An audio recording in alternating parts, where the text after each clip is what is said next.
Ross, it's 5 minutes. Please will you count us down when I put the battery in? Really? Yeah. Okay, it's going to be 5, 4, 3, 2, 1. Hang on, Yep. here we go.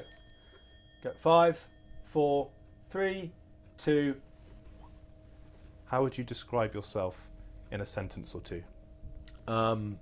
Bald, good looking for my age, always learning, continuously being surprised, and generously good of heart and spirit. What's it been like making the transition from acting to making documentaries on the front line? Not as difficult as you might think. I think that the fact that people want to box people, particularly in the UK, was difficult. But in terms of my transition into it, I have lots of family who are journalists, friends who are journalists. I spent most of my time with journalists rather than spending it with actors. So for me, it wasn't that much difficult of a transition to actually moving from being into a made-up world to a real world. Do you think you might do more acting? If I'm asked, no one's asked me in 5 years, so they can't be missing me that much. And I sort of like having my hand on the tiller of the ship rather than being the ship's cat. How do you think you're seen in the public eye these days? I think it depends who you are. I think some people probably see me as some celebrity who's decided to go and make documentaries. Some people hopefully see me as someone who informs them about what's going on around the world. And other people probably still see me as a barman in the East End in Walford. How do you see yourself? In the mirror, on TV.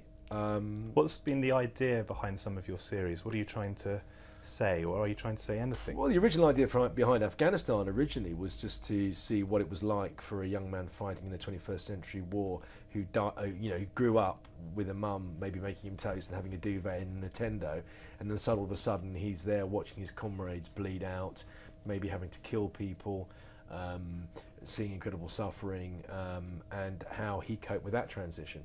Now the films have changed and have grown as our presence in Afghanistan has changed and grown, and now they're maybe more politicised than they were to begin with. The gangs program came about because I met a guy who'd been shot 27 times in Compton in Los Angeles, and I saw him as someone that, had he been born somewhere else, he may have been a very different person and had a different life, because he was very bright, he was very intelligent, he spoke well, he'd self-taught himself to quite a high level, and I could only think that he was a victim of the circumstances that he was brought into, and that he wasn't necessarily the bad man that people painted him to be.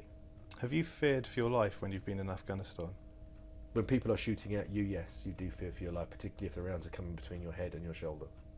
Do you think you've ever got in the way of the soldiers? What, in terms of stopping them from being shot? No, I've never jumped in front of someone else's bullet, that's for sure. Do I think that the whole point about making the films and the main thing for me was, before we went out there, was that we would never ever endanger anybody's life while we were out there, particularly a soldier's life, and we wouldn't make a training film for their enemies. Do you see yourself as brave? No, not really. I see myself as a man that goes into what would be considered to be dangerous situations. We don't have personal security with us. If we do, we've only ever had that in Kabul. Never had it on the front line, never had it when we go and do the gangs programs. I think having security around you draws its own specific problems. But no, I'm not particularly brave. If I deem the situation is too dangerous to enter, then I won't go into it. How involved do you get in the editing process of the As films much you as I make? possibly can do, to the annoyance of the director. What was it like growing up as Ross Kemp?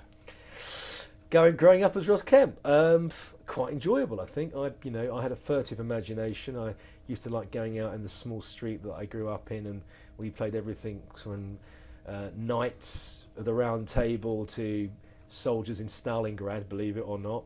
We were very much. I was heavily influenced by what was on television. I grew up in the 60s and the 70s. When television was really, coming into its own. It was the main focus of most rooms, most living rooms in the 70s particularly, and television had great quality then, so I really enjoyed it. What did you want to be when you were growing up? I wanted to be an actor, but I never really accomplished that. Quickly tell Quickly. What are your interests outside of work? 5 seconds. My interests out of work, I haven't got any really. It's all work at the moment. That It's is time. 5 minutes. Ross, thank you very much. Thank you.